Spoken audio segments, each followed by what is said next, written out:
The markets are still rising overall, but there are worrying signs. Between the new COVID variants, the strange employment situation, and inflation, these are definitely unstable times. Today, I'm going to show you what fundamentals are deteriorating in a worrisome way after several months of calm in the markets. Come on, let's go.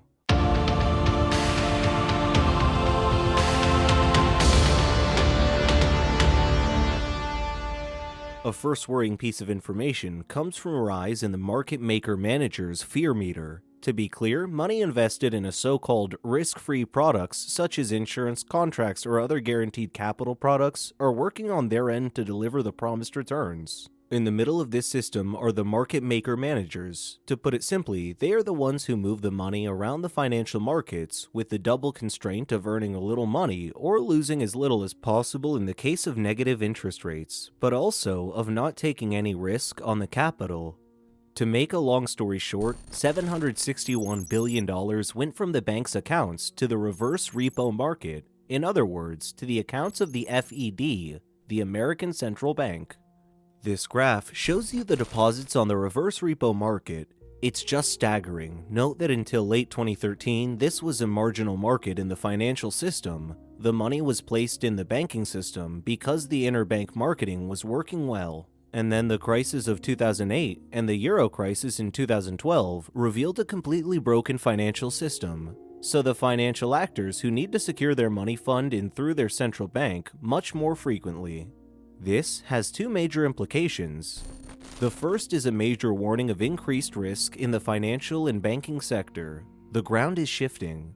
The second is that it reduces the ability of banks to lend money because we live in a fractional reserve system. If the money on deposits in the banks decreases, their ability to lend money does as well. So this is a potentially powerful deflationary factor since this movement to the reverse repo market represents almost 20% of bank reserves. Anyway, this is all regulatory, so in case of an emergency, I imagine that the Fed will not be far from behind its manipulation. If you want to know everything about this reverse repo crisis, George Gammon made a detailed 45-minute analysis on his channel. Another worrying phenomenon is the employment situation. Today, we are confronted with two particularly strange facts. On the one hand, the number of unemployed persons is still a record high with about 350,000 new registrations per week. Normally, we're running at about 200,000 a week, as we are coming out of a period where the unemployment rate has exploded and factories are reopening. We should have a very low number of unemployment registrations. Imagine that at this time, many economic sectors are facing recruitment difficulties. We saw this ad for McDonald's that gives $50 to anyone who wants to go to a job interview. However, it is hard to believe that there is a real labor shortage since the lack of jobs was so high before the crisis of the anti-COVID measures, so the media is beginning to wonder about other reasons for the labor shortages. And yes, finally something deeper and more troublesome seems to be coming. With all the help that has been sent, the possibilities of teleworking, and the minimum social benefits available, many people are starting to reconsider the place of work in their lives in different ways. In reality, this is a fundamental movement that was already present, but progressive.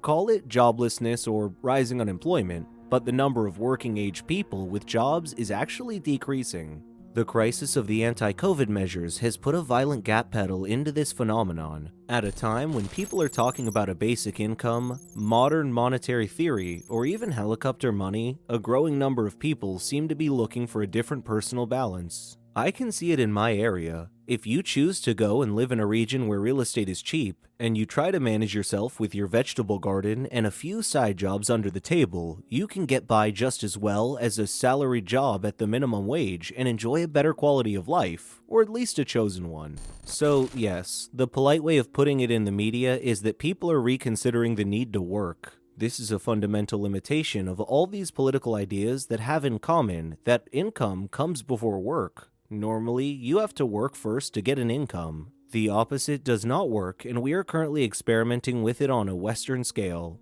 In my opinion, all this can only lead to a collapse of the government through a loss of value of money since there is more and more money and less work. Of course, this is only my opinion.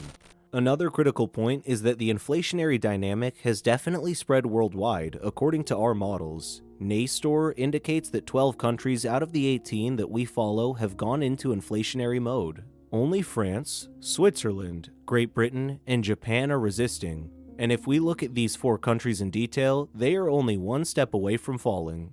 Only Japan is likely to remain disinflationary eventually. This is a real problem because inflationary regimes are the worst configuration for financial markets and the economy. As a reminder, here are the performances for each of these 4 quadrants with a 140-year hindsight.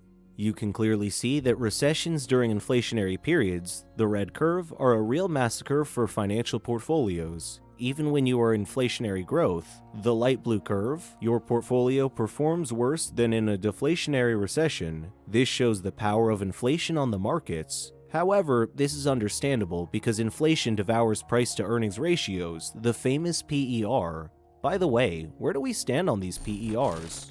Well, here too, we are at historical records, only the internet bubble did better, if I may say so. It is this component of the markets that inflation will attack sooner or later. This gives you a measure of the potential fall if we go back to the PERs between 5 and 10, which reflect the lows in periods of big crashes. Last but not least, the markets are so strained that the mere mention of a rate hike in 2 years from the FED is enough to send the markets into a tailspin. Yet, this is only a distant prospect. Imagine what it would be like if the FED had announced a rate hike for September or even January. Finally, ask yourself if an economy driven by a central bank that is unable to let the price of money adjust to its natural level has a long future ahead of it.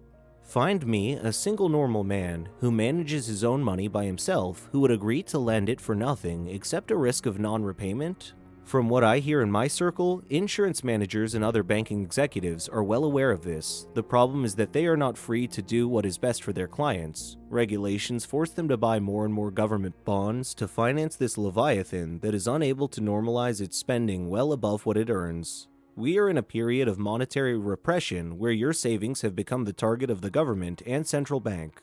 So, get ready while we have a total freedom of movement with our savings for lack of having a total freedom of our movements. On that note, see you soon for new videos. Ciao! Thank you so much for watching. If you like my videos, please subscribe and don't forget to hit the bell if you want to be notified of the next episode.